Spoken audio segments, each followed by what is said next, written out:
যে নিজেই উদ্ধার হতে পারবে না সে ভক্তকে কি উদ্ধার করবে? এরকম কিছু মানুষ বর্তমান সময়ে গদিতে বসে পীরগিরি করতেছে। বুঝাইতে পারলাম?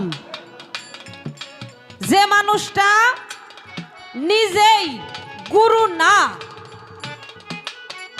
শুধু আমার দাদাই ছিল পীর সাহেব, আমার বাবাই ছিল পীর সাহেব, আমার মধ্যে কোনো যোগ্যতা নাই, আমি গদিতে বইয়া গেলাম, আমি মস্ত বড় পীর সাহেব, আমার কাছে আইয়া ভক্তরা কি পাইব? পাইব কিছু? পাবে না।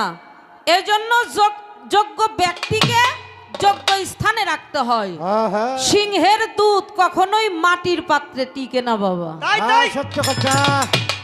এতগুলো কথা কেন বললাম? আজকে যার সাথে গান তিনি শুধু গুরুর ভূমিকায় দাঁড়িয়ে অভিনয় করবেন তা না।